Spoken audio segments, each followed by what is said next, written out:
muito bem-vindos ao Lipcast. Eu sou Paula Caeiro. E eu sou Laís Tsugami. Nós somos duas médicas apaixonadas pelo mundo da beleza e da autoestima. Se você gosta de conteúdos voltados à dermatologia e cirurgia plástica, já se inscreva aqui no canal, curta esse vídeo e vem com a gente. Hoje nós temos uma convidada muito especial. Ela é educadora física, personal, palestrante, mãe de 4 gatinhos, noiva, ela é diretora, dançarina, roteirista, produtora e, acima de tudo, mais importante de tudo, ela é a nossa prima, Bia Gianotti. Oi, gente, tudo bem? Oi, pessoal. Nem eu sabia do meu currículo tão extenso assim. A régua tá lá em cima agora, né? Vocês perceberam. Gente, tô muito feliz de estar aqui com vocês. A gente também tá muito feliz. Tenho muito orgulho de tudo que vocês estão fazendo. Tudo muito lindo, viu? Obrigada pelo convite. A gente Nossa primeira convidada. Olha que honra. Então, vamos começar falando da sua primeira vocação aí, que é a educação física. Do currículo extenso. A gente vai explorar os outros... Os outros... Vai ter que explicar isso depois. Exatamente. Conta pra mim, você sempre gostou de educação física, de esporte? Como é que isso entrou na sua vida? Não foi sempre que eu gostei. Na verdade, assim, se a gente for pegar lá atrás, da época da escola, eu não sabia nada, não sei até hoje, jogar futebol, vôlei, sempre fui a do recreio que ficava, da aula de educação física que não fazia nada, sabe? Que ficava sentadinha com as meninas. Então, nunca foi uma paixão, assim, o esporte nunca foi uma paixão pra mim. Mas eu sempre estive muito envolvida com a dança. E fui dançarina, né, por muitos anos, e isso despertou em mim um desejo de ensinar. Então, assim, eu achava que eu só poderia ser professora de dança, ensinar a dança, se eu fosse formada em educação física. Então, assim, lá no começo, né, quando eu decidi fazer faculdade, eu lembro até hoje, quando o tio, ele falou, olha, você vai fazer uma faculdade e ponto final. Isso não é opcional. Eu lembro, a gente estava na piscina. Tava na piscina, na casa Sim, da Carol, exatamente. Né, eu fui morar, meu tio me ajudou aí por muitos anos, né, eu morava sozinha já há muito tempo. E aí, meu tio, ele me acolheu e ele falou, ó, a condição é, você vai ter que fazer faculdade. E eu disse, ok. E eu me lembro até hoje que ele falou, o que você tem o desejo de fazer? Eu falei, ó, 2 coisas, ou arquitetura ou educação física. Aí, na hora, ele falou, arquitetura, lógico. Coitada, educação física, coitada. Arquitetura, por que você quer fazer? E aí, eu falei pra ele o porquê eu queria fazer arquitetura. E depois eu falei o porquê eu queria fazer educação física. Aí ele falou, olha, faça educação física. É o seu propósito. Então, assim, meus olhos brilharam quando eu falei que eu queria ensinar as pessoas. E ainda eu tinha, assim, uma ideia muito pequena do que era educação física, né? Eu achava que ia ser professora de dança. E aí eu comecei na faculdade e o leque milhões de possibilidades dentro dessa área. E aí foi que eu me apaixonei de vez mesmo. E a única coisa que eu não faço mais hoje é dar aula de dança. Porque as outras coisas também se tornaram paixões na sua vida. Exato, muito mais até do que a dança em si, né? Que foi algo que marcou minha vida, que faz parte da minha história, mas que hoje não faz mais. Não, mas uma vez dançarina, sempre dançarina. Isso ainda está no seu currículo. Tá no currículo, com certeza. E TikTok? Faz TikTok? Não faço. O quê? Tá não consigo. Não é da minha geração. Tá desperdiçando talento aí. Não, é verdade. Ia bombar. Bom, a sua vida inteira, acho, né, que te falaram que você tem uma genética boa, né? A gente que, né, conviveu, né, na época que a gente era criança, eu e a Laís sempre acima do peso. Eu e a Laís sempre as gordinhas. A gente sempre foi gordinha. E a Bia magrérrima. Muito magra. Falavam até magra de ruim, tá? Eu não gosto desse termo, mas a Bia sempre foi a magra de ruim. E aí eu já vi várias vezes o seu relato de... então pra você é fácil, você já tem um corpo bonito. Como que você enxerga isso? A gente sabendo do tanto que você se esforça, do tudo que você faz. E aquele papo também de, mas pra você é fácil malhar, você já trabalha dentro da academia? Gente, na verdade, assim, isso é uma muleta, né, que as pessoas usam. Quando as pessoas falam, é mais fácil pra você, porque pra ela é muito difícil em algum momento e ela tenta justificar. Mas a verdade é que não é fácil pra ninguém. Existe o fator genética? É claro que existe o fator genética, mas ele não é determinante. Então, não é ele que determina o final. Isso é um fato, né? Tem outros fatores que vai determinar isso. Então, assim, claro que tem a questão da genética, mas eu posso ter a melhor genética, do mundo. Se eu ficar na minha casa, sentada, comendo horrores, eu vou engordar. Eu vou. Então, assim, não é isso que determina, sabe? E não é fácil pra ninguém. Imagina só, eu tô lá na academia, tô dando aula 12, 13 horas por dia dando aula. Quando eu acabo, a única coisa que eu quero é ir pra minha casa. Eu quero sair da academia. Na minha cabeça, eu passei 12 horas treinando. Eu quero ir embora. Então, assim, eu me forçar a ficar mais um tempo ali pra eu treinar. Até brinco, às vezes, que eu cuido muito mais da saúde dos outros, do corpo dos outros, do que do meu, às vezes, sabe? Então, assim, às vezes eu tenho que optar. Ou eu almoço agora, ou eu treino agora. Sim. Ou eu descanso agora, vou pra minha casa dormir, ou eu treino agora. Então, assim, a todo momento eu tenho que fazer escolhas, sabe? E isso não tem nada a ver com a minha genética. Tem a ver com a minha força de vontade pra fazer algo, sabe? Então, é claro que as pessoas sempre vão falar isso. Mas o que a gente precisa entender não é fácil pra ninguém. Sim. Não é fácil pro magrinho, não é fácil pro que tá acima do peso. Não é fácil. São cenários diferentes, são vidas diferentes. Então, assim, isso pra mim... Eu até brinco às vezes no Instagram, que o primeiro que falar que pra mim é mais fácil, eu bloqueio. Porque cansei de explicar que não é mais fácil, sabe? Não, e falando nisso, em ser fácil, você é uma pessoa que gosta muito de sair da zona de conforto, né? Eu vejo que você tá sempre se desafiando a ficar X meses sem açúcar, maratona. Você gosta disso, né? Geralmente é uma coisa que as pessoas querem continuar na zona de conforto, você é exatamente o contrário. Você busca sair. Me conta um pouquinho mais sobre isso. Sobre esses desafios que você se propõe. Tá. Eu sou uma pessoa que gosta muito mesmo de não estar na zona de conforto. Eu gosto de desconforto. Isso pode parecer muito estranho, de repente, pra você que tá ouvindo, mas é no desconforto que a gente encontra possibilidades. É no desconforto que a gente se move e muda, salta, sabe? Vai lá pra frente. Até a Paulinha falou outro dia, né? Prima, eu nunca vou entender... Como que você se desafia fazendo uma coisa que você não gosta? Não entendo, gente. Só contextualizando, a Bia é maratonista. E faltou no currículo, gente. Como maratonista. Adiciona a Bia corre da 42 gata. quilômetros, gente.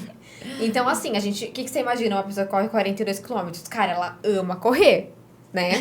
Detesto. Ela odeia correr. Detesto. Tipo, aí a Paula perguntou, nossa, mas você não gosta de correr e você tá treinando pra correr 42 quilômetros? Daí que veio esse questionamento. Mas deixa eu contextualizar, então, a história da maratona. Dá tempo, né? É rápido. Sabe aquele checklist da vida? No meu tem correr uma maratona. Tinha lá correr uma maratona. Eu sempre fui uma pessoa otimista, né? Então, assim, quando eu completei a primeira vez na vida que eu corri 10 km, pensei, já dá pra correr a maratona.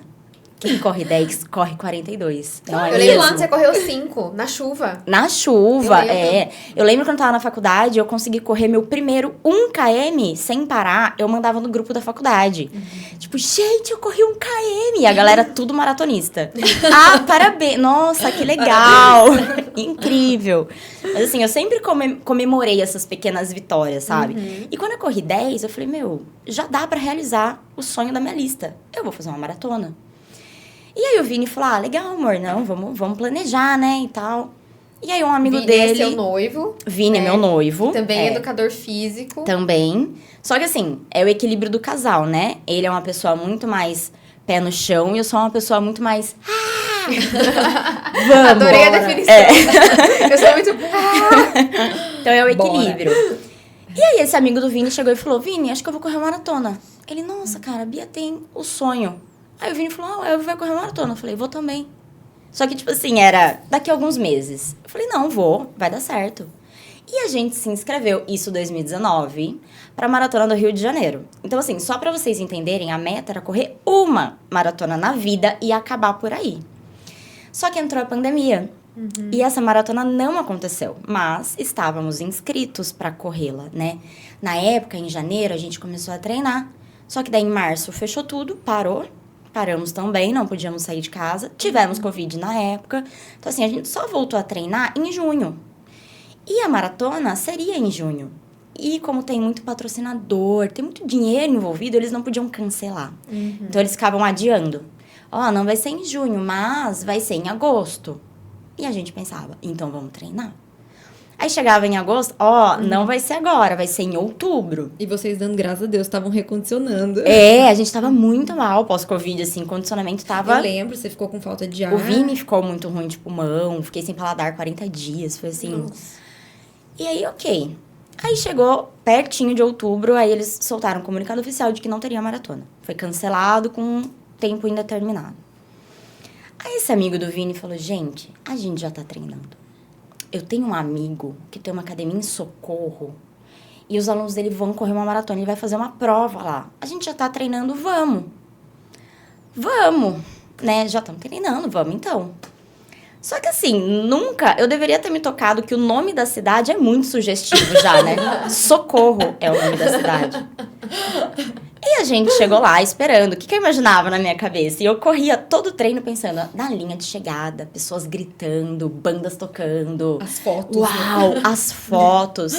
Aí a gente chegou lá pra correr. Na sexta-feira, correríamos no sábado. Aí o menino falou, vamos dar um rolê de carro e eu vou mostrar o caminho que a gente vai percorrer com vocês. Eu falei, mas amanhã não vai estar marcado o caminho? Ele, não. É que, na verdade, é um treino, né, dos meus alunos. Eu falei, não é uma prova? Não. Eu falei, meu Deus do céu. Tá bom. E foi. Então, assim, a minha primeira maratona, de fato, foi em Socorro, que é uma cidade de serra. Então, foi muita subida. Não tinha sinal nenhum de celular. Então, meu celular simplesmente não funcionava durante todo o percurso. Meu Spotify não funcionou, porque, tipo, era tão zero sinal que nem as músicas baixadas não funcionavam. Então, zero. Não tinha fone, não tinha música, então, não tinha sinal. Eu acho que largaram umas 8 pessoas, eu era a única mulher. Então, assim, óbvio que o meu ritmo é bem mais lento que dos homens. E eu corri os 42 km sozinha. Meu Deus. Sem saber o caminho. Tipo... Não sabia nem se estava certo ou se estava errado. Era, assim, no meio de um canavial. Aí, hora ia pra cidade, hora voltava pro canavial. Deus. Era isso. Não tinha, tipo, ponto de hidratação. Não tinha suporte nenhum. O professor da academia, ele vinha com uma bisa a cada meia hora e falava, tá tudo bem, tá tudo bem. Lá na frente tem um posto, você vai virar à direita e você vai ver não sei o que, continua reto. Você ficou com medo? Eu não fiquei com medo. Não fiquei com medo, mas assim, foi bem difícil, assim. Em alguns momentos eu enlouqueci, sabe? Eu cantava, eu gritava, eu chorava, eu falava comigo. Aí chegou uma hora que tava tão enlouquecedor que eu comecei a contar cavalo. Que não tinha nada, era só um canavial cheio de cavalo. Eu comecei a contar cavalo. E aí foi, assim. Então, essa foi a minha primeira maratona, de fato. E foi transformador. Eu falo que a Bia que existia antes dessa maratona ficou ali. E eu me tornei uma outra pessoa. E parece algo até muito bobo, né? Poxa, ela correu e é outra pessoa. Porque o desafio é tão grande. E você se coloca num momento de tanta fragilidade... Porque você tá ali com dor, com, sabe, cansaço. É um cansaço tão extremo que teu corpo não vai mais. O que toca dali pra frente é a tua cabeça. Você chega no limite físico, no limite. Assim, e é uma briga, é você e sua cabeça. E assim, é transformador. E isso me remete, né? Então, tudo que eu faço que me desafia, e eu gosto do desafio, porque eu consigo colocar isso na minha vida. Poxa, e o que na vida é fácil? Se eu pudesse fazer da minha vida só o que eu gosto... Talvez a vida nem teria tanto sentido, né? Pra gente alcançar nossos sonhos, o quanto a gente tem que lutar contra aquilo que a gente não gosta, inclusive, sabe? Então, eu acho que o esporte, ele te traz essa vivência, sabe? Depois você leva isso pro teu dia a dia, pra sua vida, e fala, cara, o que na vida? A vida é uma maratona. Sim. Né? O que eu fico ali brigando com a minha mente, é só mais 1 km, é só mais 1 km. E num dia ruim eu falo, é só mais 1 hora, já vai acabar, tá tudo bem. Esse dia ruim vai acabar, amanhã é outro dia, sabe? Então, os desafios que eu me proponho é justamente para me ensinarem, para preparar minha mente para enfrentar os desafios que a vida me propõe. E me diz uma coisa, quando você tá nesse momento da maratona, que você já tá exausta fisicamente no limite, mentalmente no limite, completamente vulnerável, despida, digamos assim, de defesas, você acha que você consegue sentir mais estímulos espirituais, assim, de Deus, por exemplo? Porque eu sei que você é uma pessoa muito religiosa. E teu caminho na religião, eu que te conheço há 31 anos, sei que, tipo, teve idas e vindas. E hoje, como que tá isso? Como que você encara isso? Você sente que quando você tá na maratona, você fica mais suscetível a estímulos e mensagens? Totalmente, né? Quando a gente fica vulnerável, a gente abre um caminho ali, um portal, assim, sabe? Direto com que Deus, a gente fica sem eu defesas. acredito. Exato. Né? A gente, onde que eu vou me apoiar? Sim. Eu tô sozinha, eu tô no meu limite humano. Onde eu vou me apoiar? É Deus.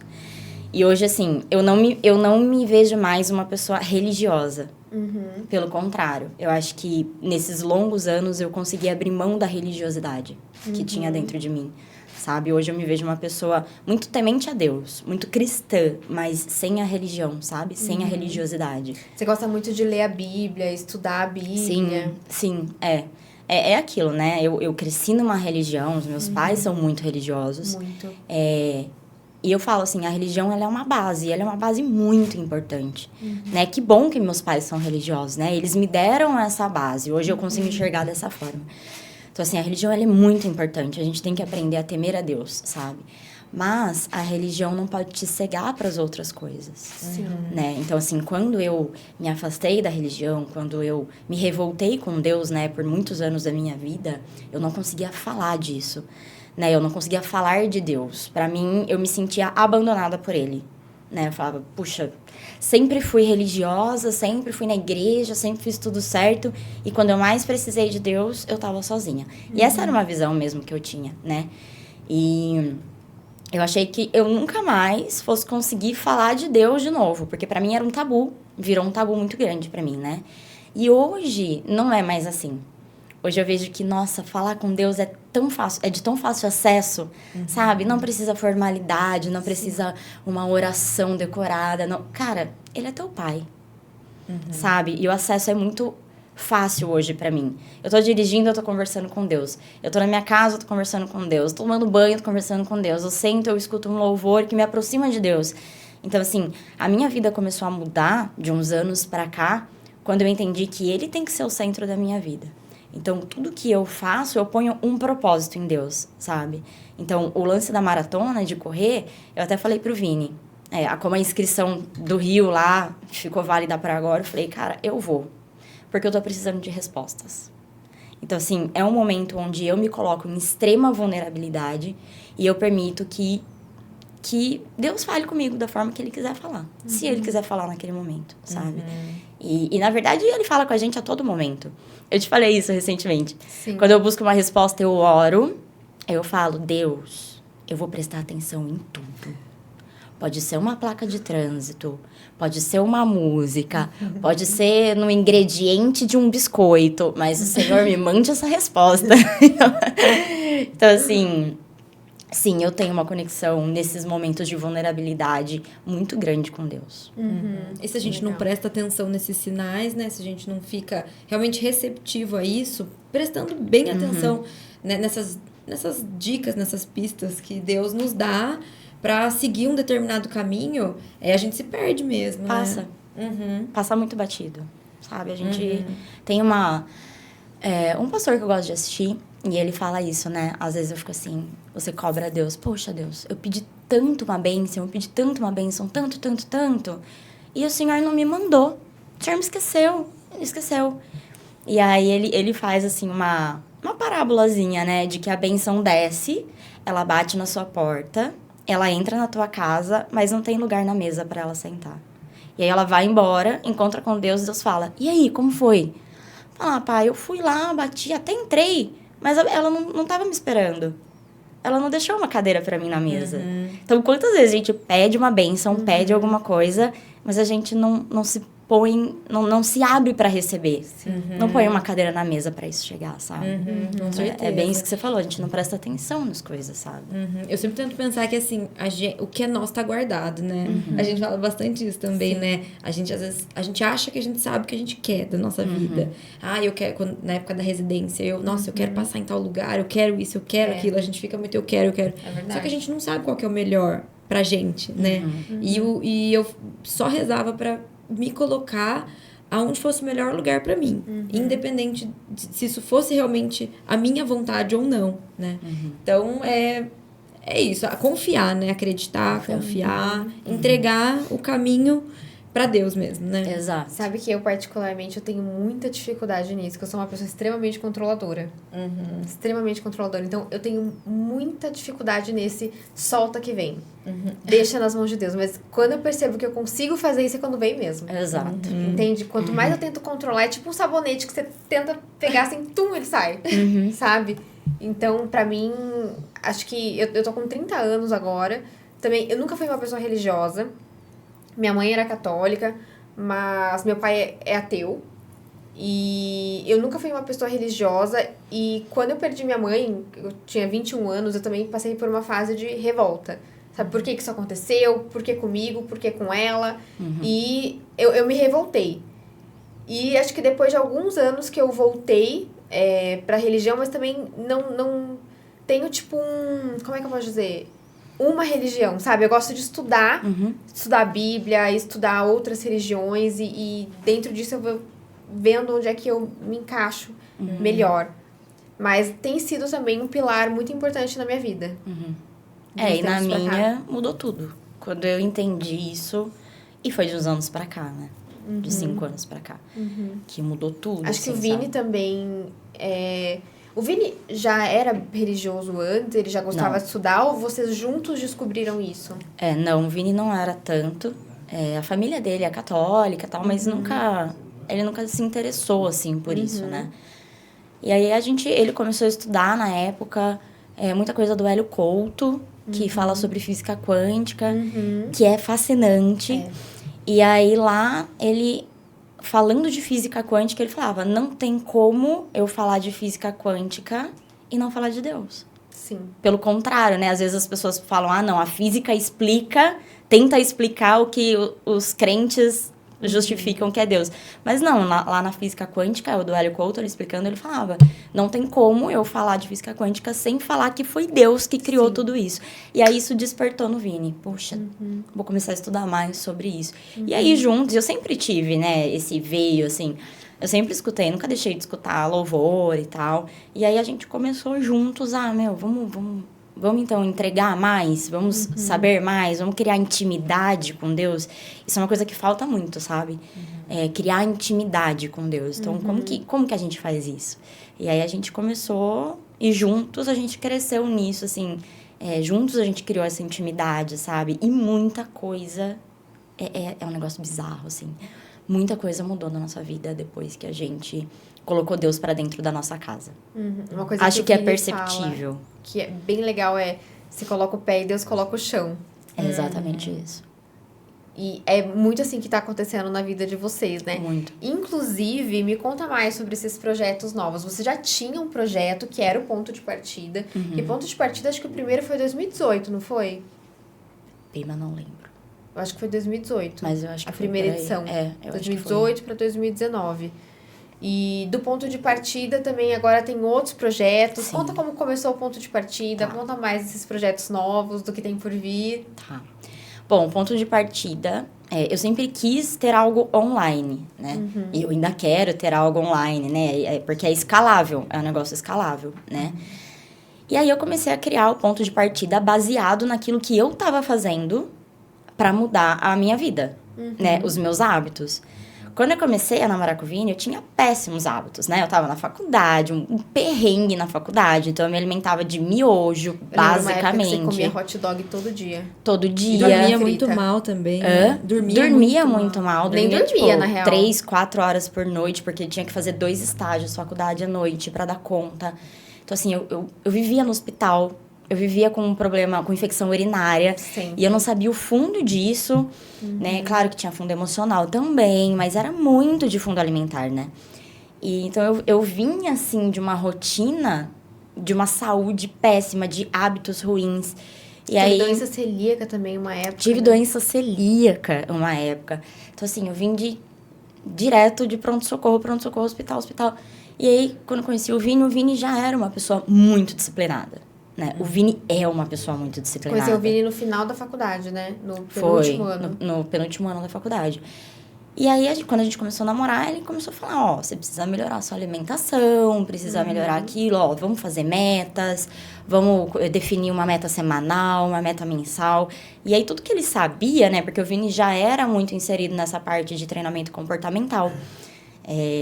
Ele tá fazendo essa transição de carreira, então, na época, ele já estava estudando muito sobre isso. Então, ele começou a aplicar em mim algumas ferramentas.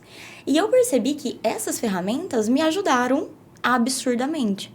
E eu comecei, aos pouquinhos, passo a passo, mudar a minha forma de ver as coisas, de encarar as coisas, a minha alimentação. Comecei a treinar. Olha só a pergunta, né? Você sempre gostou? Eu comecei a treinar mesmo quase que no final da faculdade.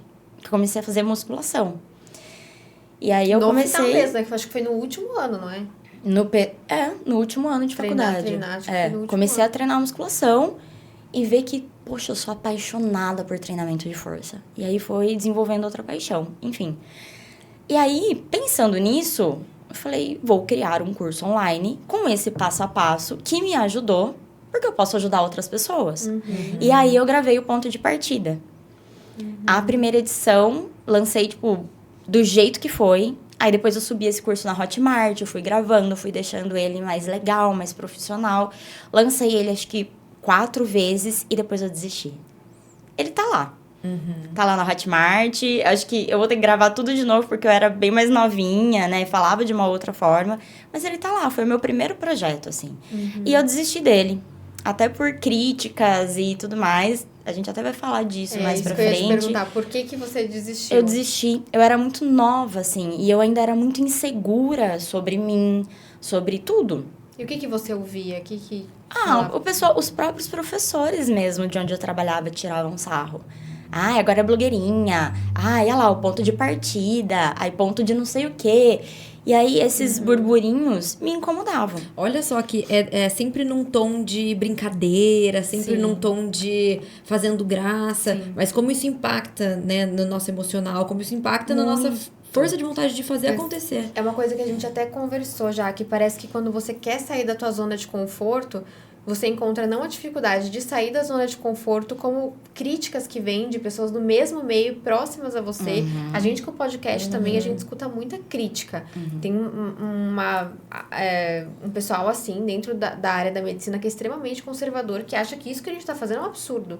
Médica ser blogueirinha, médica de TikTok, né? Como se a gente não pudesse dar o nosso ponto de vista, tanto profissional quanto pessoal, sobre tudo, sobre a nossa vivência. Ética. Exatamente, sobre a nossa vivência, sobre as nossas vertentes de tratamento, aquilo que a gente acredita, aquilo que a gente não acredita.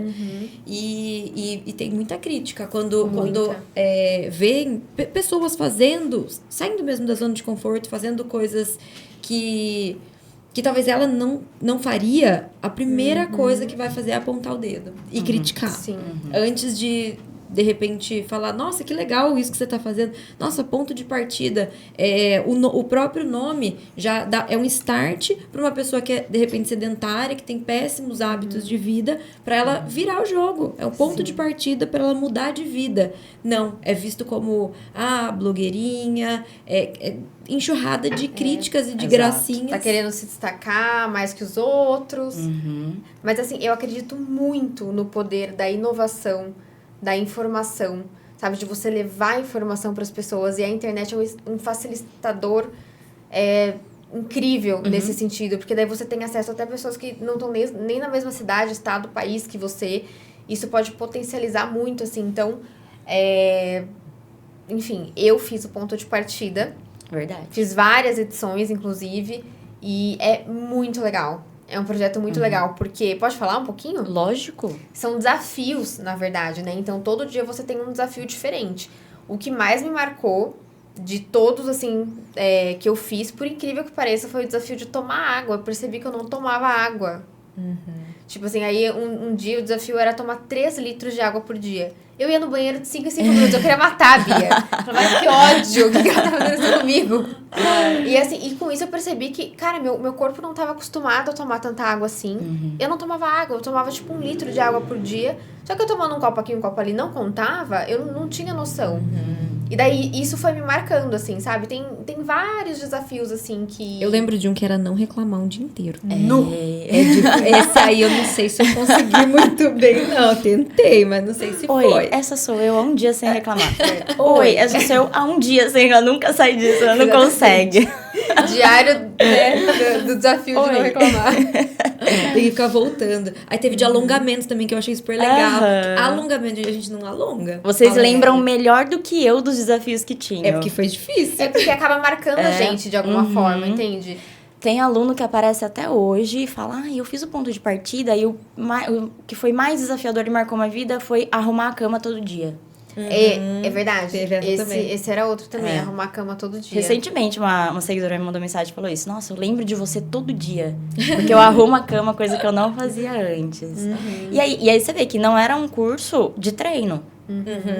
Era um curso de passo a passo para mudar a sua forma de pensar diante das coisas, para desenvolver novos hábitos, uma rotina nova para virar um hábito. E o que eu acho mais legal, grandes mudanças acontecem a partir de pequenos hábitos e pequenas rotinas que você introduz no seu dia a dia. Então, o ponto de partida, de alguma forma, me ensinou a fazer as pazes com o pouco, com o pequeno. Porque, é só o desafio de tomar água. É só o desafio do alongamento. Só que se você juntar todos esses desafios durante 30 dias, que são pequenos desafios, não é nada impossível. Nada que assim, nossa, não tem como fazer uma coisa dessa. Não, são desafios completamente possíveis que qualquer pessoa pode fazer. Só que você juntando isso no seu dia a dia, você criando esse hábito, isso provoca uma grande mudança. Então, são pequenas coisas que... Sim. E como que isso tem a sua personalidade do sair da zona de conforto. Sim. Né? Como que isso tem muito a ver... Foi um projeto criado com muito carinho, né? Por você. E pensado... tem muito as suas características, a sua veia. É aquilo que eu vivo, né? Então, literalmente, foi um passo a passo que eu passei a fazer, né? De sair da zona de conforto. Eu acho, que o último desafio, eu não me lembro mais, porque depois do ponto de partida vieram outros, então... Mas eu acho que o último desafio do ponto de partida era, em um dia, fazer todos os desafios que fizemos durante os 30. E aí a pessoa acha impossível, mas quando já faz parte de uma rotina... eu vou acordar mais cedo, era um desafio. Vou arrumar minha cama, era um desafio. Vou beber mais água, era um desafio. Vou treinar. E aí, no último dia, a gente conseguia fazer os 29 desafios que a gente fez durante o mês todo. E aí você fala, uau, faz parte da minha vida já. É automático. Sim. Não é mais um desafio. E essa era a intenção, era de conduzir a fazer aquilo, repetir todo dia, para que no final, nossa... Já não é mais um desafio pra mim, já faz parte da minha rotina, sabe? Como acordar, escovar os dentes, eu vou treinar, por exemplo. Era isso que eu queria, que uma coisa simples virasse uma rotina. Mas foi muito legal esse projeto. Sim, muito. Ele tá lá, tá em stand-by por hora, mas foi muito legal, assim. A ideia é quantas pessoas eu consigo impactar com isso. Se for 1, 2, 3... missão cumprida. Tem propósito nisso, entendeu? Então, e quanto a isso, né, das pessoas criticarem, é exatamente assim. E eu sempre falo para os meus alunos, não desistam do processo de vocês, porque a primeira pessoa que vai criticar é aquela que você mais espera que te dê apoio. Mas isso não vai acontecer, raramente. Né? Então, eu vejo muitos alunos passando por um processo difícil, de emagrecimento, por exemplo, e desiste. Bia, não dá, porque o meu marido não me apoia, porque ele me critica, porque ele fala que, ele gosta de mim desse jeito, porque agora ele tá enciumado, porque não sei o quê, e ele me faz desistir. Ok. Não esperava menos do que isso do seu marido. E a gente precisa saber disso. Onde é que tá? Você vai desistir de você? Exato. Você vai deixar que uma pessoa interfira naquilo que você decidiu pra sua vida? E a gente tem que saber disso. E isso é o meu papel, instruir as pessoas e dizer, vai ser assim mesmo, tá? Eu acho que todo mundo tem alguma coisa que já desistiu por críticas. Você contou do ponto de partida. Eu também, quando eu tava na faculdade, eu tinha um blog de maquiagem com uma grande amiga minha, que é minha grande amiga até hoje, e eu adorava Era super legal, eu adorava ler. Por exemplo, eu ia escrever de blush, eu ia pesquisar a história do blush. Aí eu selecionava os blushes, pesquisava a fórmula do blush, eu adorava, era algo que... Eu gosto de maquiagem, é uma paixão, assim, um hobby pra mim. Só que eu tava no quarto, quinto ano de faculdade, eu comecei a ouvir muita crítica do tipo, ai, blogueirinha, ai, onde já se viu estudante de medicina ter blog de maquiagem? E eu parei de escrever, e tipo, eu nunca vou saber o que viraria aquilo, talvez nada, né, mas eu nunca vou saber. Então, essa é a coisa, assim, que eu parei, por isso mesmo quando a gente começou o podcast, que a gente ouviu muitas críticas também, né, prima? Muito. Em nenhum momento passou pela minha cabeça abandonar esse projeto. Mesmo sofrendo, assim, muitas críticas, e gente achando que era um absurdo, que era isso, que era aquilo. Porque eu tenho um projeto na minha vida que ficou abandonado. E que eu nunca mais vou saber o que daria. É uma dor, né? Eu não quero... Com esse projeto, nem que não dê em nada...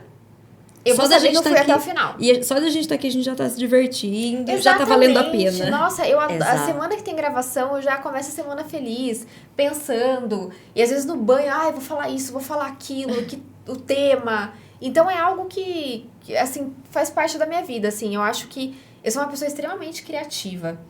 Só a medicina, pra mim...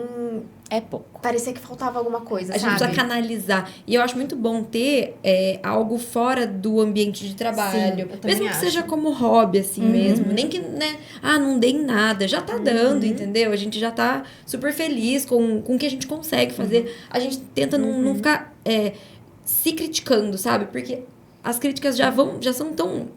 uma voz tão alta dentro da nossa cabeça, que se a gente ficar também criticando o que a gente tá fazendo, a gente não vai pra frente. É verdade. Então, a gente faz o que a gente acredita. E eu e a Laís, a gente tem uma sintonia muito boa, assim. A gente se conhece desde que nasceu, né?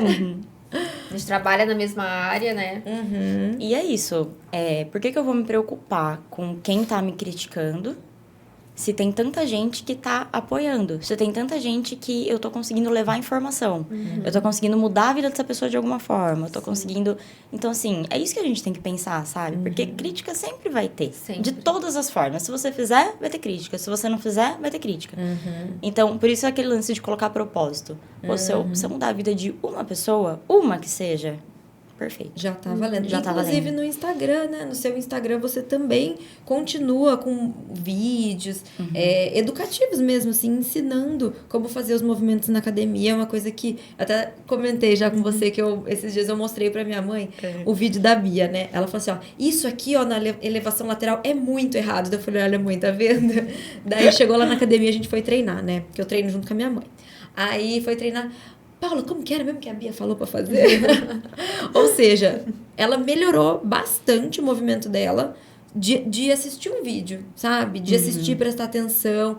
Então, isso realmente muda o treino das pessoas, muda a forma com que elas executam o movimento. Então, realmente eu é muito acho legal. muito interessante que, assim, na prática, a gente nunca vai saber o impacto que a gente teve. Porque, assim, tem muita gente que com certeza mudou algum hábito, ouviu algum vídeo seu e mudou a forma como faz um exercício, se poupou de uma futura lesão, de repente, e você nunca vai saber. Então, às vezes, a gente faz esse tipo de conteúdo, a gente que acredita, né, no poder da informação, e dá muito trabalho fazer conteúdo, muito trabalho.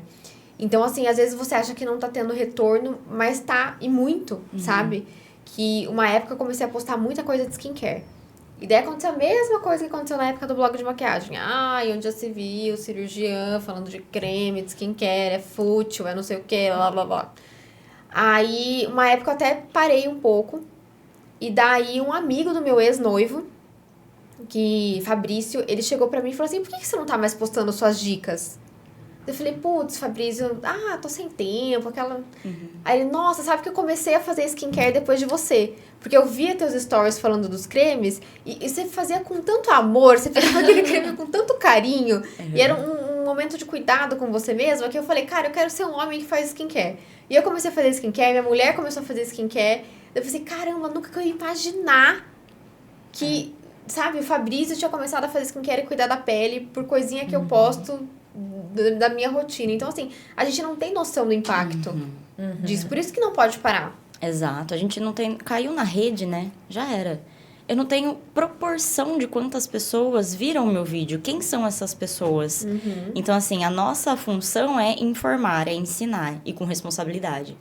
Então, assim, se a gente tem esse poder de influenciar, por que não usar isso, então, para ajudar as pessoas? Não tem nada de antiético nisso, muito pelo contrário. Né? É levar a informação para as pessoas de uma forma simples, para que elas entendam e para que, de alguma forma, isso mude a vida delas. Né? Não mudar, mas... que isso some na vida delas, que seja, sabe? Então, assim, eu já parei por... Nossa, o ponto de partida foi algo que eu abandonei por conta disso. Depois disso veio a virada, que é até mais recente, que era o desafio de 21 dias. Daí eu tinha nutricionista, a gente montava cardápio e tudo mais. Tinha sugestão alimentar, dia, né? Live. Tinha... Live, vamos falar de lives. Vamos falar de lives, que live é complicado. É, aí era outro desafio, né? Porque tinham lives todos os dias de treino. E assim... Eu não sei, eu já perdi as contas de quantas lives eu fiz pra ninguém. Nobody. Eu abria e não entrava ninguém. E aí eu tinha que manter aquela vibe como se tivesse bombando a live. Por quê? Porque alguém assistia aquilo gravado depois. E a pessoa não poderia perceber que eu tava, tipo, desanimada, querendo chorar, porque ninguém tava na minha live. E aí, pior, eu fingia que tinha gente. Vamos lá! Eu via que tava assim, 0 espectadores. Eu falava, isso aí, Adriana! Lógico, eu inventava alguém. Isso. Aí eu, sabe quando você vai perto pra ler o comentário? Ah, você lá olhava assim. Aí eu vinha, isso, é isso mesmo. Mas assim, aí eu desligava a live e eu chorava. Eu chorava, tipo, não tem ninguém. Eu, Vini, calma, amor. Ah, o Vini, pé no chão. Calma, amor, alguém vai ver essa live. Eu não aguento mais. E eu chorava. E assim, isso faz parte do caminho. E isso faz... E se a gente for... Né, tipo, hoje eu tô contando rindo. No dia, eu tava muito chateada. Porque eu falava, poxa, eu tô aqui... Eu tô dispondo do meu tempo, da minha energia. Porque além de dar aula, além de treinar, eu tinha que ter que treinar de novo, porque eu tinha que fazer a live junto. E não tem ninguém. Ninguém me assistindo, ninguém se interessando, ninguém... Mas e aí? Eu não controlo as pessoas, o interesse delas, o que elas querem ou não. Mas eu me dispus a fazer aquilo, eu tinha que dar o meu melhor. O meu 100%. Independente se a Adriana tava lá ou não. Quem é a Adriana? Não sei.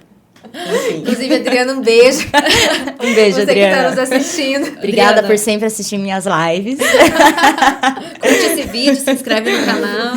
Gente, mas assim... Nossa, esqueci o que eu ia falar. Louca. Ah, você já tinha me contado dessa história da live? E eu tive minha primeira live com uma amiga minha essa semana. E, gente, o medo que eu tava, que eu pensava, meu Deus do céu, e se não aparecer ninguém? Acho que todo mundo que vai fazer uma live tem essa preocupação, né? E se não aparecer ninguém? E eu fiquei com isso na cabeça o dia inteiro, até que uma hora eu pensei, cara, se não aparecer ninguém, vai ficar gravado. Eu vou seguir o baile como se nada tivesse acontecendo. E as pessoas vão assistir depois, porque realmente, live, o complicado é que assim, às vezes naquele horário a pessoa não pode. Ela quer assistir, mas naquele momento ela não pode. Então, isso me deixou mais tranquila.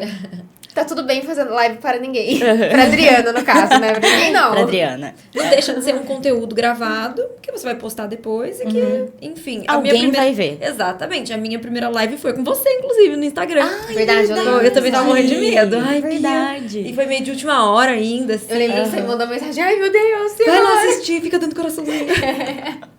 Tem que chamar os parentes, amigos, pra dar... Vocês não assistiram minha live, tá? O quê? Vocês não assistiram minha live. É porque, gente, eu tenho um personagem, esse horário eu não posso desmarcar. Tá. Eu tava trabalhando. Tá bom. Mas vou assistir gravado. Eu também. Eu vou Então tá comentar. bom. É, eu vou... Eu vou compartilhar. Vocês não comentaram na minha foto ontem, inclusive, que eu pedi Verdade. pra comentar. Nossa, vou comentar assim que eu acabar. posto alguma coisa e fala, prima, comenta a minha foto. Posso falar do detalhe dessa última foto que você postou? Não. Não, pode, Não. deixa. Não, pode falar. Tá bom, Todo fala. mundo vai lá pra curtir a foto, deixa um comentário em relação ao dedinho mindinho dela.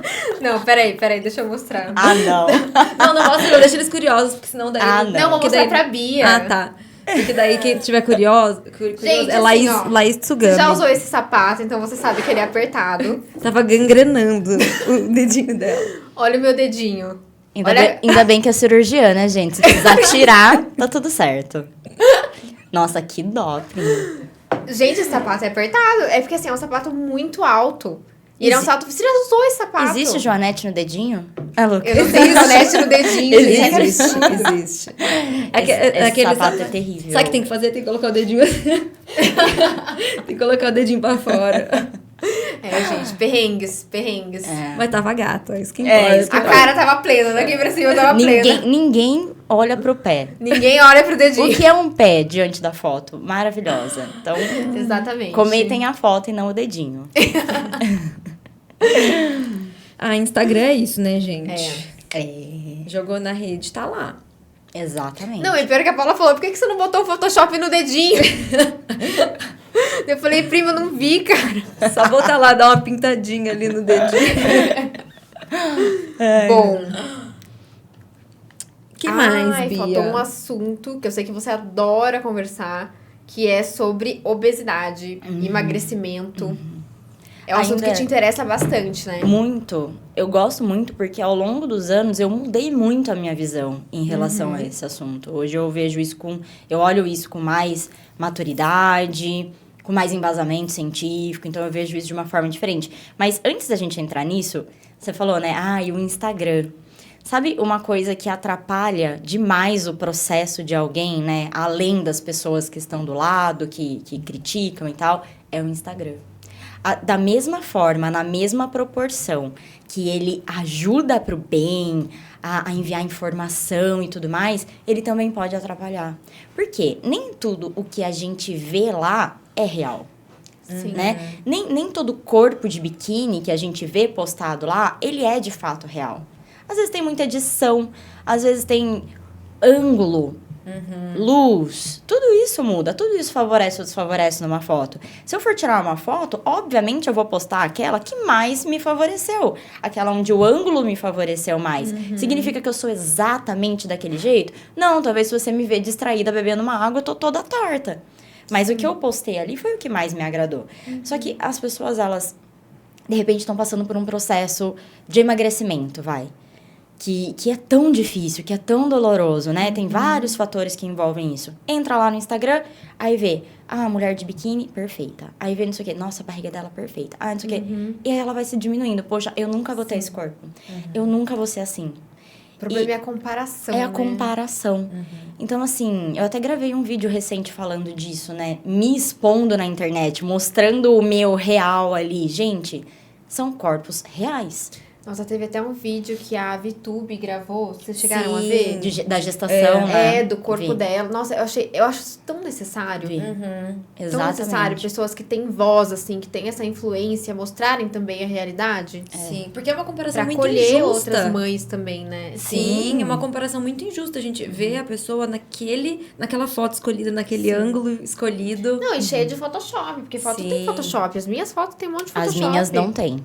Nenhuma. Eu sou contra Photoshop. É verdade. As fotos dela não tem, não. Eu sou contra Photoshop. A minha tem. A minha tem. Só no dedinho que não. No dedinho, só esqueceu o dedinho. Eu não faço Photoshop no dedinho. Eu não uso Photoshop seletivo. Não, eu não uso justamente porque eu prego isso, entende? Eu prego isso para as pessoas que me seguem, para os meus alunos no dia a dia. Por que eu vou usar Photoshop na minha se eu falo, olha, isso aqui é um corpo real? Entendeu?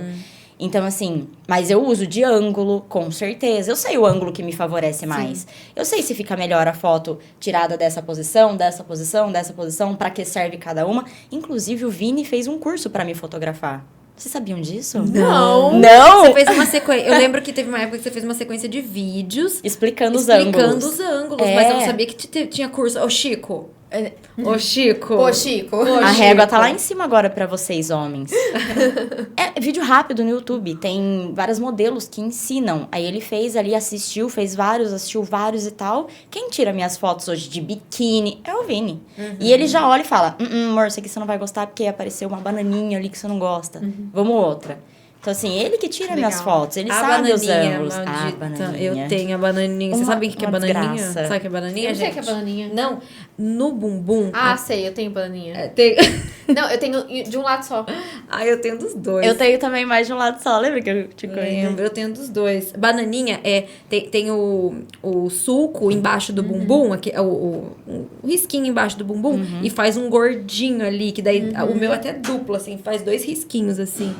Parece um gordinho todo mesmo. mundo tem bananinha. É. Todo mundo. Então, eu gosto até de pensar que sabe por quê? Porque o quadril é um pouco... Nosso quadril é um pouquinho maior, bumbum um pouquinho maior, daí dá uma pesadinha, entendeu? Forma ali uma dobrinha devido ao peso da massa muscular. Eu tento pensar que é isso pra eu, entendeu? Massa Ficar melhor. muscular. A massa pesa, faz uma dobrinha. Normal, gente. Prima, e outra coisa, voltando assim nesse assunto de obesidade, que eu sei que você gosta bastante. Por que emagrecer é tão difícil? Não é aquela coisa que as pessoas falam, nossa, mas é só fechar a boca. É só parar de comer que emagrece. É tão Força fácil. de vontade, né? Força de vontade, você tem que querer. Por que não é assim? Gente, não é assim, né? Quem hoje sofre de obesidade é um fator genético. Então, lembra que a gente falou da genética lá no começo? É ótimo, a genética ela favorece, mas ela não dita o final. Mas uma pessoa que tem já esse fator genético tem que lutar contra muitas coisas. Fatores neurais, fatores psicológicos. Então, assim, geralmente você olha para uma pessoa que está com sobrepeso e as pessoas falam, as pessoas julgam dessa forma. Muito. Ai, nossa, o gordinho é preguiçoso.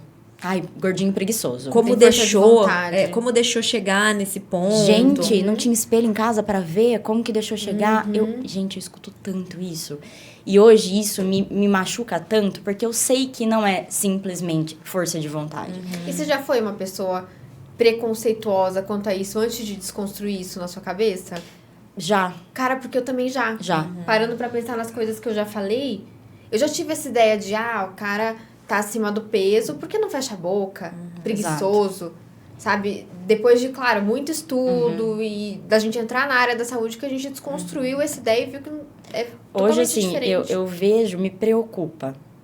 Quando eu vejo uma pessoa, por exemplo, obesa, na fila do McDonald's, por exemplo, comendo uma batata frita, ao invés de eu olhar e falar, lá, ó o gordo comendo lanche. Não, eu me preocupo, falo, puxa, precisa de ajuda. Sabe? Precisa de ajuda.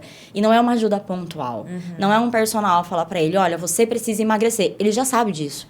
Ele sabe o que ele precisa. Ele precisa de uma equipe multidisciplinar ajudando ele. Ele precisa de psicólogo, ele precisa de um psiquiatra, ele precisa de um nutricionista, ele precisa de um endócrino, ele precisa de um personal. Essa pessoa ela precisa estar amparada. Né, do aparelho digestivo, porque às vezes tem indicação de fazer cirurgia bariátrica. Então, assim, são fatores que são muito predominantes, sabe? Então, assim, e isso é tão forte porque desde a gestação, essa pessoa foi prejudicada de alguma forma. Então, assim, dependendo do que a mãe ingeriu, se a mãe for obesa, essa criança que está sendo gerada, ela já vai nascer com essa predisposição. Então, geneticamente, ela já nasce com uma predisposição à obesidade. Aleitamento materno também é importantíssimo. Também. Tem estudos que mostram não só obesidade, mas hipertensão e outros diabetes, outras doenças crônicas que a falta do aleitamento materno pode gerar. Então, se a mãe passa muito estresse durante a gestação, ela pode mudar o metabolismo do neném. Olha que loucura. Então, assim, tudo que a mãe faz na gestação, ela pode alterar o metabolismo da criança. Ela vai desenvolver doenças metabólicas. Então, assim, não é simplesmente falta de vontade, ou não é simplesmente preguiça. Não é. Aquela pessoa, para ela sair dessa zona, ela tem que lutar contra ela de uma forma quase que impossível. Em termos de dificuldade, é comparável até com um paciente, por exemplo, usuário de alguma substância. Né? É comparável, assim, em termos de dificuldade, que a pessoa sempre tem tendência a recair, que não existe ex-obeso. Se você foi obeso, aquele metabolismo está em você. Exato. Você sempre vai ter ali uma tendência a voltar, né, naquele peso. Sabe que uma vez eu indiquei bariátrica para uma pessoa próxima, ela tava com um IMC super acima, e eu falei, olha, passa num cirurgião do aparelho digestivo, acho que você tem que passar em consulta, pelo teu IMC você já teria indicação de fazer cirurgia bariátrica, ela já tinha algumas comorbidades, pressão alta e tudo mais, e Dei o nome, na época era um chefe meu da residência, que é excelente nisso. E as irmãs dessa pessoa vieram conversar comigo. Não, por que você indicou bariátrica pra ela? Ela sempre foi preguiçosa. Agora que não vai querer emagrecer mesmo, porque ela vai achar tudo fácil, entendeu? É só fazer a bariátrica. Só fazer a bariátrica. Gente, vocês não têm noção do que é uma bariátrica. Comendo dieta líquida de tantas em tantas horas. Gente, vocês não têm noção. Se não tiver um apoio psicológico ali, essa pessoa, ela entra em depressão num pós-bariátrico. A cirurgia bariátrica é uma cirurgia metabólica. Também não é só para reduzir o estômago, para reduzir o tamanho do estômago para a pessoa não conseguir comer mais. Existe toda uma questão hormonal também que a cirurgia bariátrica trabalha. Mas existe todo um preconceito por trás, né? Muito preconceito. E é isso, as pessoas julgam. Muito. Ah lá, fez bariátrica porque é mais fácil, né? Cortou caminho. Tanto é que essa pessoa, ela tem vergonha de falar que fez bariátrica. Ela não contou vergonha pra ninguém. Quando perguntam pra ela como ela emagreceu, ela fala que foi, assim, sem cirurgia bariátrica. As pessoas têm vergonha de falar sobre isso. Nossa, isso não é demérito pra ninguém, porque Muito o tratamento tá fazendo uma coisa pra ela, né? Eu já tive alunos que relataram, assim, que tinham vergonha de sair pra jantar num restaurante. Porque tinha certeza que as pessoas estavam olhando pra ela comendo porque ela era obesa. Tipo, as pessoas vão olhar, eu comendo esse lanche, e vão falar, ah lá, tá obesa e tá comendo lanche. Eu tenho uma conhecida que ela já fez bariátrica, mas antes da bariátrica, ela tava num peso que quando ela saía, ela não encontrava cadeira pra sentar. Ai, que dó. Tipo, no ônibus, ela não conseguia sentar numa cadeira. Se ela ia num restaurante, não tinha cadeira pra ela sentar, as cadeiras eram muito pequenas. E acho que tem toda essa questão de inclusão que os lugares também precisam se adaptar. Precisam. Né? Precisam, e é uma linha muito tênue. E aí entra outra polêmica. É uma linha muito tênue entre vamos incluir todo mundo e vamos romantizar um estado. Sim. Né? Eu tenho que incluir porque tem pessoas que estão nesse ponto e que elas precisam de ajuda, mas eu não posso falar, tudo bem, isso é normal. Sim. Não é? É uma doença. Eu vejo muita crítica, muita gordofobia, assim. Eu fico bem chateada das coisas que eu leio que faz a pessoa com obesidade não se gostar, se odiar. E esse assim, a porta de entrada, assim. Porta de entrada não, é o fundo do poço. Pra ela continuar, entendeu? Você empurra ela mais pro fundo do poço. Sim. Ela precisa se amar pra se aceitar e querer mudar. Exato. E querer melhorar. Sair, mudar todo esse estilo de vida. Porque é muito difícil. E eu vejo que as pessoas, elas vêm com muitas críticas, com muitas pedras na mão pra condenar. Obesidade é uma doença. É uma doença. Mas a gente tem que tratar com muito respeito, com muito carinho, com muito acolhimento. Não, e vocês veem como o tratamento é multidisciplinar. Não é assim, obeso, vou encaminhar pro Nutri, ponto. Não, é Nutri, é personal, é psicólogo, é psiquiatra, é endócrino, é cirurgião, às vezes, do aparelho digestivo. E não é todo mundo que tem esses recursos. Exato. No SUS, dependendo do lugar, não tem. Exato. E muitas vezes esses preconceitos partem dos próprios médicos. Você tá com dor na coluna, mas também olha o peso. Você tá com dor, você tá assim? Não, tem que emagrecer. E ao invés de tentar acolher e ajudar, ele simplesmente fala assim, não, você tem que emagrecer. Não adianta você voltar aqui se você tiver pelo menos 10 quilos mais magro, depois você volta pra gente conversar. E não é assim. Não Exatamente. é assim. Os médicos têm que também mudar um pouco essa concepção, essa cabeça de apontar, de condenar, e sim de acolher e tentar ajudar. E isso vai acontecer cada vez mais. Então, assim, cada vez mais aumenta o número de obesos. Cada vez mais, cada vez mais. A internet piora isso, é o que a gente acabou de falar, a questão de comparação. A ansiedade vem aumentando, a depressão vem aumentando, a pessoa desconta na comida. Às vezes ela nem tem um fator genético, mas ela tá mal. E a comida é uma forma de prazer, certo? Então, assim, vamos supor que eu sou uma pessoa totalmente controlada, eu não tenho fator obesidade como genética na minha vida, tá tudo lindo. Nossa, minha genética é ótima, me favorece, sou magra. Ok. E aí, eu já estive 10 quilos acima do meu peso. Claro que isso não é obesidade, mas eu já estive acima do meu peso. E eu sei que o fator disso foi totalmente emocional. Então, assim, nossa, eu tô muito mal. A gente come emoções, né? Eu vou comer emoção. Então, se eu tô triste, eu como. Se eu tô feliz, eu como. Se eu preciso comemorar alguma coisa, eu vou comer, né? Então, assim, mesmo uma pessoa, entendam que mesmo que uma pessoa que não é obesa, ela pode se tornar uma pessoa obesa. A qualquer momento, né? Quando ela começa a encarar a comida como uma forma de prazer. E aí, a cabeça vai entender, isso aqui é extremamente palatável, né? O nosso cérebro, ele busca coisas hiper palatáveis. Então, hoje, até comentei isso com vocês, né? Na natureza, a gente não encontra gordura e açúcar. Isso é uma mistura que os homens fizeram e que é hiper palatável e que age no mesmo lugarzinho lá no nosso cérebro que a droga. Então, ela te libera sensações gostosas, né? Então, eu vou lá e eu como matraquinas. Uma bolacha recheada, gordura e açúcar, uma misturinha do mal. É delicioso. Aquilo foi feito para em uma sentada no sofá, você comer o pacote inteiro. E se eu usar isso como uma forma de prazer, eu vou comer uma bolacha agora, um pacote mais tarde, um pacote à noite. Quando eu vejo, eu tô comendo minhas emoções. Então, assim, qualquer um pode ter esse quadro. Não é só, mas é porque essa pessoa é assim, porque a mãe dela era obesa, isso aí é de família. É também, mas qualquer um pode se tornar uma pessoa nesse estado. Então, assim, isso vem crescendo cada vez mais. E vai crescer cada vez mais nos dias de hoje. Então, é uma coisa que a gente precisa ter muito cuidado. Sim. Olhar muito, orientar muito, ajudar muito. E não olhar para uma pessoa e falar, ela é preguiçosa, por isso que ela tá nesse estado. Sem julgar, né? Às vezes eu olho, por exemplo, a mãe que é obesa do lado do pai que é obeso, de uma criancinha de 5 anos que já é obesa. E eu olho aquilo e eu falo, putz, alguém precisa ajudar. Alguém precisa reverter esse quadro, porque ainda é uma criança. E essa criança, ela vai sofrer muito se ela não tiver ajuda agora. Quebrar esse ciclo, Quebrar esse ciclo, que é muito difícil. Muito. Essa criança que já é obesa, ela vai ter que lutar pro resto da vida dela para sair desse estado. E para talvez quebrar o ciclo da próxima geração. Para que os filhos... muito difícil. É muito difícil. Então, assim, isso vale de consciência pra gente. Poxa, na nossa época, a gente comia Ruffles o dia inteiro, salgadinho, bolacha, Coca-Cola. Foi criada à base de fandangos. A base de fandangos. Não tinha Nota Zero na nossa época, não. Não, que isso. Era caçulinha, era gengibirra com pão com mortadela e Pastel maionese. Tubaína.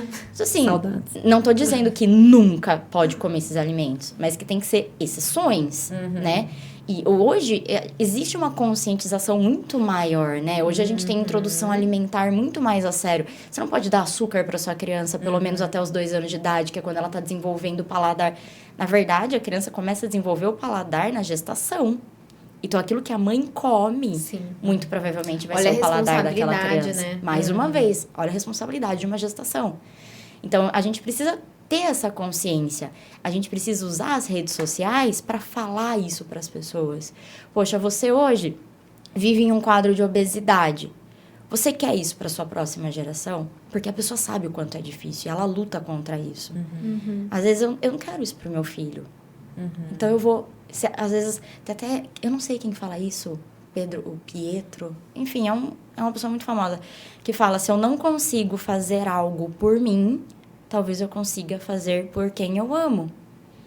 Funciona muito com os pais isso. Sim. Eu tenho alunos que falam, olha, eu preciso emagrecer porque o meu filho está engordando. E eu preciso, primeiro, dar o exemplo para ele e, segundo, mudar o ambiente. Que isso é um fator determinante. Né? Então, assim, e tem estudos que falam sobre isso. Mais determinante do que a genética é o ambiente onde eu estou inserido. Então, num processo de emagrecimento, você que está passando por um processo de emagrecimento, vai perceber que em muitos momentos você vai precisar mudar de ambiente. Isso pode soar de uma forma rude, de repente, mas você vai perceber que para você continuar no seu processo, você não vai mais conseguir andar com o mesmo grupo de pessoas. Sabe que para tratamento de pacientes que têm algum tipo de dependência química, essa também é uma assim, sugestão, né, para os pacientes, para eles não ficarem mais no mesmo ambiente. Às vezes eles precisam sair daquele círculo de amizades em que as pessoas ainda usam aquela substância, no caso açúcar, né, carboidrato. sair daqueles hábitos, daquele círculo vicioso para conseguir superar. Sim, a própria internação é por conta disso, Sim, né? Você sim. tira a pessoa totalmente compulsório, né? Obrigando. Eu tive um processo de emagrecimento importante na minha faculdade, quando eu tava no 3º ano, e eu perdi 13 quilos. E foi eu era totalmente sedentária. Foi uma transformação bem radical, assim, sabe? Praticando atividade física. Então, eu consegui emagrecer ganhando massa muscular. Então, melhorando realmente toda a qualidade de vida. E eu recebi muitas críticas na época, assim. Ah, mas você não vai conseguir fazer isso por muito tempo. Você vai se privar de tudo. Ah, mas sei lá, e a sua vida? Como que você vai ficar? Tipo assim, amigas, assim, pessoas que se preocupavam comigo. Falando que aquilo, como se não fosse uma coisa boa, entendeu? Foi bem estranho, assim, bem difícil na época. Mas foi durante 6 meses, assim, que eu passei por esse processo. E eu vejo como... Eu sempre gosto de fazer uma analogia, assim, parece como se fosse um túnel, né? Um túnel escuro, que eu já tinha tentado, ao longo da minha vida, atravessar esse túnel várias vezes. Mas eu chegava lá no meio, tava frio, tava escuro, eu tinha medo, voltava. Então, assim, várias vezes fiquei a minha vida inteira num efeito sanfona eterno. A Laís e a Bia lembram, né? Que a Laís, junto comigo também, efeito sanfona, né? Sim. Ia altos e baixos, já por muitas vezes sobrepeso. E daí eu consegui entrar ali no meu IMC. E foi na faculdade que eu realmente consegui atravessar completamente esse túnel e chegar do outro lado. E depois que eu realmente me livrei dessa outra Paula, dessa cabeça... Eu nunca mais, eu tenho certeza, eu tenho plena convicção de que eu nunca mais vou voltar a ser quem eu era antes, porque foi um processo, é uma transformação. Por isso que precisa tanto desse acolhimento de pessoas que são obesas, porque é um caminho muito difícil, muito árduo, sabe? Que dá medo, que é frio, que é escuro, e a grande Dá vontade pra voltar, não pro lugar que era bom, mas pro lugar que você pelo menos já conhece. Né? Porque quando você tá atravessando esse túnel, você não sabe o que você vai encontrar do outro lado. E se você volta, você já sabe o que tem lá atrás. Então é seguro. Não necessariamente é bom. Mas assim, tem que ter muita força, né, pra atravessar. Sim, com certeza. Exato. Mas assim, é totalmente possível. Então, se você tá passando por um processo de emagrecimento, não desista, né? É totalmente possível, mas saiba que você vai precisar de ajuda, você precisa de pessoas do seu lado para te ajudar. Não é só força de vontade. Não é só força de vontade. É importante? É importante, mas você também precisa entender que existem outros fatores. Você vai ter que sempre lutar, ser mais forte que isso, sabe? Contar as pequenas vitórias. É tão bom, né? Quando o aluno fala, olha, hoje eu fui do lado da Amo Muito Doces e não comprei nenhum brigadeiro. Cara, que demais! Sim. É uma vitória, parabéns! Entendeu? Comemorar essas pequenas vitórias, porque isso faz parte do caminho. E se de repente tá indo tudo bem e um dia você erra, faz parte desse processo. Tá tudo bem. Volta, respira, errei, faz parte. Todo mundo erra, continua. O importante é, não para. Continua. É difícil, mas é possível. Muda o ambiente, muda as pessoas, se impõe. Não, é isso que eu quero, esse é meu propósito. Não abre mão disso, sabe? É isso, eu vou levar até o final. Não importa se meu marido vai criticar, minha mulher, meus filhos, sei lá, quem estiver do meu lado. Eu sei o que eu quero pra mim, eu vou levar até o final. Sabe? Então, assim, a gente tem que explicar isso, que é um processo muito difícil, é árduo, mas é possível. É possível. E ainda falando sobre os projetos, conta pra gente aí o que está por vir agora. Bom, a grande novidade, né? A gente já fez uma edição do A Crise, ela participou. Sim, participei. Que daí é uma imersão mesmo, é um evento presencial, meu e do Vini, a gente que direciona, a gente que conduz toda essa imersão. São 12 horas de evento, então não tem a ver com atividade física, tá? É um evento voltado mesmo para a parte comportamental, emocional, espiritual, e tem dinâmicas de forte impacto emocional, assim... Aquela coisa, né, de colocar propósito em tudo. É um evento transformador. Acho que a Lá até pode falar mais como ela fez, né, como aluna do que eu. Sim, eu participei e pra mim foi incrível. É que assim, é difícil de explicar. Quando você tá ali com as outras pessoas, a energia daquele lugar é uma coisa muito difícil de explicar. Parece que você olha pra uma pessoa... De alguma forma, você não sabe o que aconteceu, mas você sente o que ela tá sentindo. É muito louco, de verdade. Fica energia ali naquele lugar e um apoiando o outro, e tem muitas dinâmicas que a gente faz. E eu fiquei um pouco insegura porque eu fui sozinha, mas na verdade a grande maioria das pessoas que estavam lá foram sozinhas. Uhum. E eu fiquei, nossa, como é que eu vou ficar aqui sozinha? E na hora de fazer dupla, eu vou fazer dupla com quem? E daí é muito louco, porque daí parece que a pessoa que chega até você de alguma forma tem alguma coisa a ver com a tua história e vocês começam a trocar figurinhas e é muito transformador, muito transformador. Eu, quando eu fui no A Crise, eu tava com medo, na verdade, porque eu tava passando por uma época da minha vida que eu tinha acabado de terminar o noivado. E A Crise foi na sequência, tipo, no dia seguinte. E aí, não, eu cheguei em casa, na casa da Paula, na verdade, tipo assim, eu falei, prima, eu tô saindo de São Paulo. Entrei no carro. Aí a Paula, cadê você? 1 hora. Ela 2 demorou horas. 3 horas. Geralmente demora 2 horas pra vir de São Paulo. Até parece que ela demorou 3 horas. A hora que ela chegou, ela desceu do carro assim. Eu errei o caminho. Chorando. Cara, e eu tava com medo, que eu falava, cara, eu já acabei de terminar o noivado, agora eu vou pra um evento que chama A Crise. Porra! Tudo que eu não preciso agora é uma crise. E daí eu tava morrendo de medo, mas falei, não. Aí a Bia falou, não, ó, eu tenho certeza que vai te fazer muito bem, vai ser muito legal. E, cara, foi muito legal. Eu chorei o evento inteiro. Nem era hora de chorar. Ela tava chorando. Tava todo mundo bem. Ela estava, tipo, chorando. Eu falava pros staffs, leva um papel. Não, do nada, assim, eu tava chorando. Eu chegava um papel assim debaixo da minha mão. Cara, mas assim, eu chorei o evento inteiro. As minhas fotos no evento, todas assim... Todas, tem uma bonitinha que eu tô escrevendo. Ah, verdade. Uma. Tanto é que ela me mandou as fotos, falou assim, ai, prima, vou postar. Eu falei, pelo amor de Deus, me deixa editar essas fotos primeiro. Deixa eu editar antes. Falei, que editar o quê? Eu preciso de emoção pra divulgar esse A pessoa chorando assim. Mas é muito forte, é muito transformador. E assim, eu tava com medo de ir, né? Mas o que eu falo pras pessoas, assim, que estão assistindo a gente, que é algo que dá medo. Tanto é que todo mundo, assim, quando a gente chega lá, a gente chega meio cabreiro. Uhum. E uma hora, a própria Bia me falou que ela percebia isso, que todo mundo fica um olhar meio desconfiado, assim, tipo, sabe? Até a pessoa realmente se soltar. Por quê? Porque a pessoa tá com medo. Uhum. A pessoa sabe que ela vai enfrentar lá os medos dela, as dificuldades dela. Ela foi lá pra proativamente se tirar da zona de conforto, combater, né, algum medo, alguma questão que ela queira tratar. Então ela tá com medo, sabe? Por isso que no começo a gente fica meio cabreiro, sabe? E depois que você se solta, nossa, é muito, muito transformador. Eu acho que é uma experiência que todo mundo tem que ter uma vez na vida. E não tenham medo, porque assim, vocês não vão estar sozinhos. Entende? Tem muita gente lá em volta que também tá indo sozinho. Quem tiver o mesmo medo que eu, tipo, nossa, como é que eu vou sozinho? E se eu começar a chorar ali no meio de todo mundo? Imagina, eu tava com medo de começar a chorar. Foi a primeira pessoa que começou a chorar.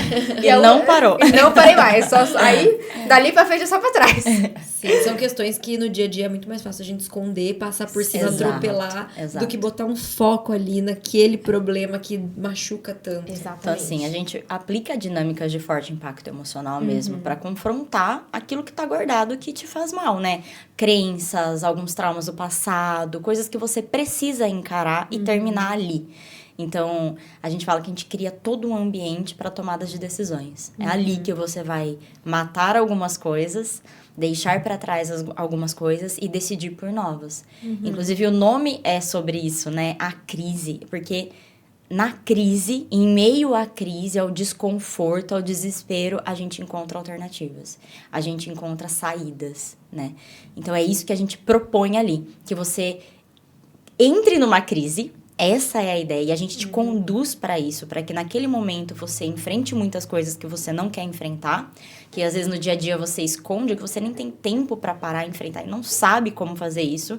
Então, ali a gente cria esse ambiente para que no meio dessa crise você, então, lembre de quem você era na criança, quando criança, lembre dos seus sonhos e ali decida. Então, recomeçar, sabe? Então, vai ter o próximo, que vai ser agora, dia 1º de julho, aqui em Piracicaba, um evento presencial. E vai ser muito incrível. Quem já fez, pode fazer de novo? Quem já fez, pode fazer de novo. Pode participar como staff, pode ser a nossa equipe que vai ajudar ali nos bastidores, quem já fez o primeiro. Pode convidar alguém, pode dar de presente para alguém, né? Até a gente tá com com lote promocional, que você compra um, leva outra pessoa. Então, você compra um ingresso, pode levar alguém. Enfim, a intenção é, de fato, tocar a vida das pessoas. E para quem já fez o curso e ficou aquele gostinho de quero mais? Vai ter mais alguma coisa? Vai ter mais algum... Vai. A gente vai ter um outro evento, um pouquinho mais pra frente, que daí é uma imersão de 2 dias.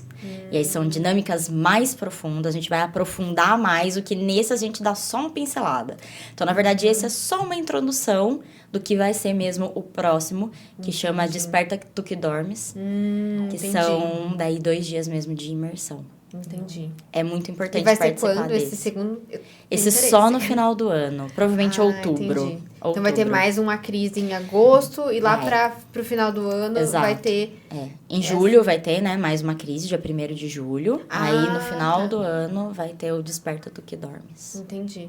Mas é muito legal. E esses projetos que também tem tudo a ver com a sua personalidade, tudo a ver com o seu pensamento de zona de conforto, sair da zona de conforto, encontrar conforto no desconforto. E mais uma vez, coisas que mudaram a minha vida. Porque esse processo que a gente faz as pessoas passarem lá, eu já passei também.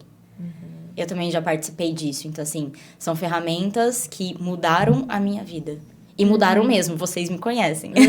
Vocês conhecem a minha vida. E olhar pra trás e me ver aqui hoje, uau, o que aconteceu na vida dela? Se eu sei isso, se eu tenho capacidade, capacitação mesmo, né? Me capacitei para poder ensinar isso para as pessoas, por que não?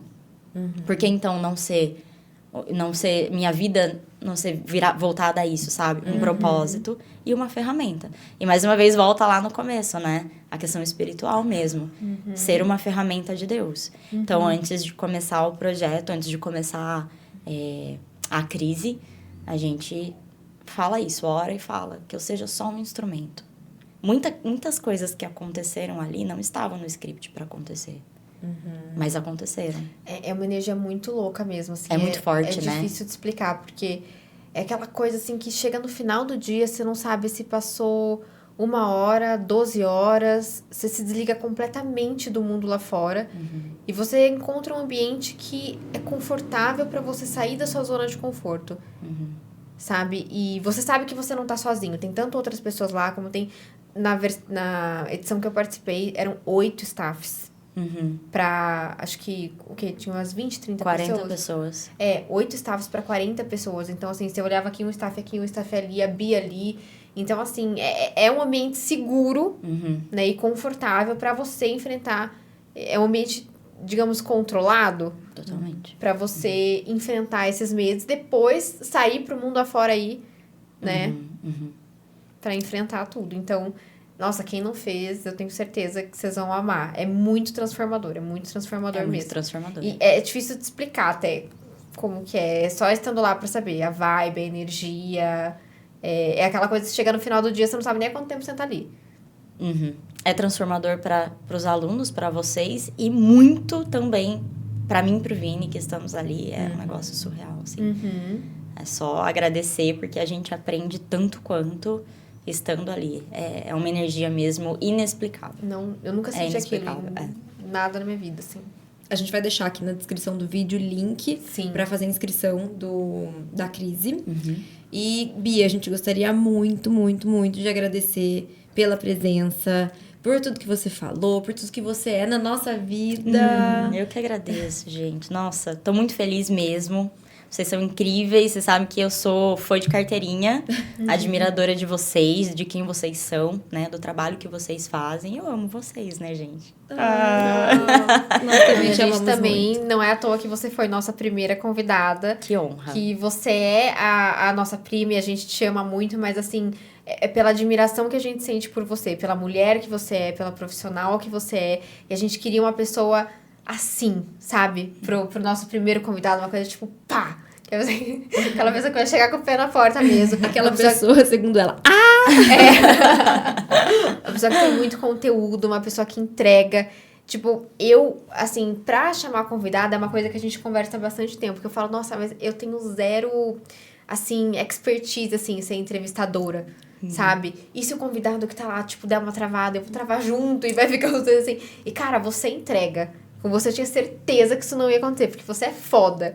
Você entrega, você se vira nos 30, você é criativa, você tem ideias, então... É roteirista. É roteirista, diretora, tá aí o dançarina, educadora física personal, maratonista. atriz. Surgiu aí mesmo uma atriz.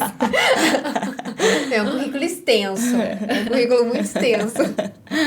Ai, gente, muito obrigada, Tá. viu? Pessoal, quem ficou até aqui com a gente, muito obrigada. Curte o vídeo, se inscreve no canal Se e vem com inscrevam, a gente. gente. Se inscrevam, não vai cair a mão de vocês. Podem Curta se o inscrever. vídeo, curte. Curte, se inscrevam no canal. Sigam a Bia nas redes sociais. O Instagram dela é @BiaGianotti. A gente vai deixar aqui embaixo também o Instagram da Crise. E para vocês seguirem também. E o link para vocês comprarem o curso. O Desperta Tu Que Dormes ainda não tem. Não. Tá. Então é isso, gente. Um beijo.